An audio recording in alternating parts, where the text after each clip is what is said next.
In life, we often think that loyal people will always stay. But have you ever wondered what if they don't? What if one day, the person you took for granted simply walks away, and by then, it's already too late?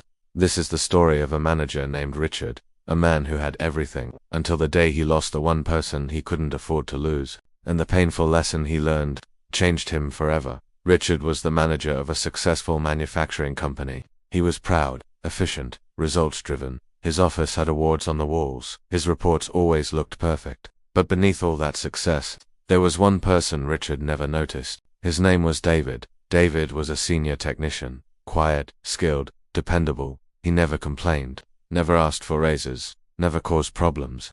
When machines broke down, David fixed them simply.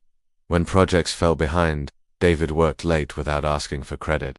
When others panicked, David stayed command, found solutions. Richard saw all of this, but he thought to himself, David is loyal, he'll always be here.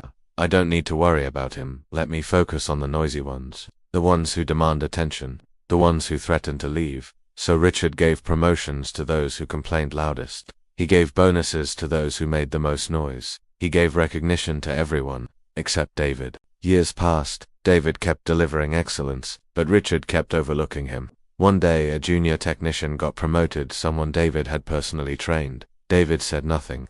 Another time, Richard praised a team for solving a problem that David had solved alone. Working through the night, David said nothing. When the company celebrated 10 years of success, Richard gave speeches thanking everyone, his sales team, his managers, his assistants.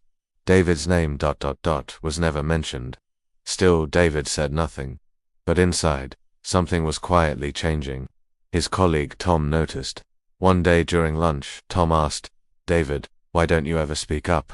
You deserve more than anyone here. David smiled, but his smile didn't reach his eyes.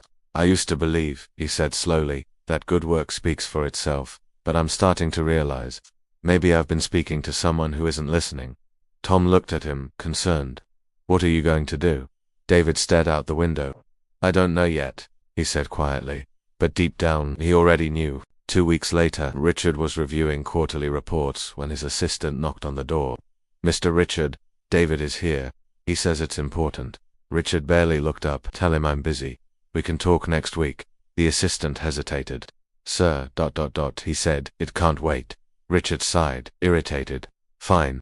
Send him in. David walked in, no tools, no work tablet, just ... a white envelope in his hand. Richard finally looked up, and in that moment he saw something in David's eyes he had never seen before. Not anger, not frustration, just ... peace. The peace of someone who had finally made a decision. David placed the envelope on Richard's desk.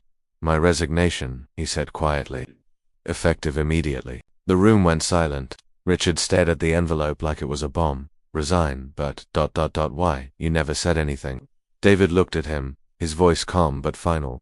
That's exactly the problem, Richard. I never had to say anything before. David left, and Richard ... panicked. He tried to negotiate, offered a promotion, a raise, a new title.